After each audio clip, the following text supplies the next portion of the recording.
Was getting rid of Jarred Kelenic a good move for the Mariners? Stay tuned to find out.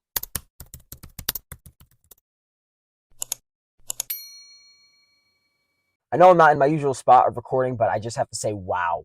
This move just shook the entire Mariners organization and all the fan base. I think we all freaked out when we saw this notification come through our phone. All of us Mariner fans are just talking about who can we add, who can we add, who can we add, and the next thing you know, we just get rid of another starter as well as a starting pitcher for pretty much absolutely nothing. So the Seattle Mariners have traded away Jarred Kelenic, Evan White, and Marco Gonzales for right-handed pitchers Cole Phillips and Jackson Coer. Just two names you definitely have never heard of before in your life and that you had to definitely look up their stats to see. Just to give you a little bit of background, Cole Phillips has not pitched a single inning in the major leagues. He's only 20 years old, and Jackson Coer has played for 4 seasons now, and last year he was 2-0 with a 6.43 ERA in 28 innings. So I know what's going on in your mind. Jarred Kelenic is a potential future all-star. Evan White never really played, and Marco Gonzales was probably going to be in our starting 5 rotation this year, and we basically just gave them up for absolutely nothing.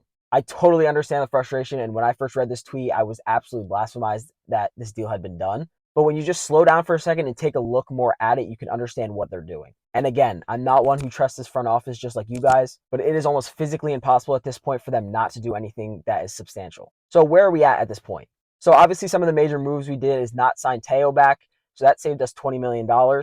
We got rid of Gino, which saved us another a little bit over $11 million. And now with this trade with JK, Evan White, and Marco Gonzales, we save $7 million from Marco, and we save a little over $12 million from Evan White. So just these moves alone has saved us about $50 million in payroll, which now gives the Mariners free range to go out and get a few big name free agents. So now you're talking about Jorge Soler being an actual option, Tommy Pham, even possibly Cody Bellinger if they want to go out and take that risk in terms of that's probably the only guy they'll be able to pay. And like I said, I totally know it's frustrating. Now we have 2 holes in our outfield, and we technically don't have a third baseman, even though a lot of people still think Luis Urias may be the starting first baseman when it comes opening day. But you just got to think about the positives for a second, and I know it's very hard. So not having Teo, Gino, and JK in our lineup removes about 550 strikeouts from last year. And we know Jerry has talked about that they wanted to add more contact hitters to the lineup. We've also heard a lot about the Rays and the Mariners being in trade talks. So now what this does is open this up to allow us to go out and maybe get possibly a Randy Arozarena, Isaac Paredes type deal going on, which if we were to get those 2 guys and maybe give up some pieces for them,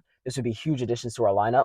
So obviously in the grand scheme of things, it's very frustrating to see another starter go and a potential possible all-star, which I do think JK will be at some point. But in terms of Marco and Evan White, Marco was definitely a good piece for us, and he was an awesome guy to have on the team. Definitely a good leader. But at the end of the day, you do still have guys as of right now, Miller, Wu, and Robbie Ray coming back during the summer of 2024. So that 5th spot in the rotation could definitely be filled. And in terms of Evan White, as much as I would love to see him play, and I do think he has the potential to be very good, he just can't stay healthy, and that's just the pure facts of it. Saving another $12 million in payroll is definitely going to help us out in order to get some of those big name bats out there. So just think of the guys that it's possible for us to go get now, talking about guys like Jorge Soler, Randy Arozarena, guys like that can truly just change our lineup and just make us that much better as a team. So yes, while it's frustrating, yes, while it's annoying that we haven't added a single person while just getting rid of so many guys and guys that just had such a big impact on our lineup this past year, it now gives us the money to go out and make a big move that all of us have wanted them to make. So yes, as frustrating it is, I totally understand, but this is just a good sign for us that we're going to be seeing a big name coming through our phones at some point this week. So to be cliche, just trust the process with this one. This is definitely something that I personally believe is just going to help us in the long run and allow us to go get a big name that we all have wanted. So like always, make sure to comment your opinion. Let me know what you think about this whole thing. I can see the frustration from you guys just posting on X. Please just let me know your opinion down in the comment section. So I hope you guys did enjoy the video, and I will see you guys in the next one. Peace out.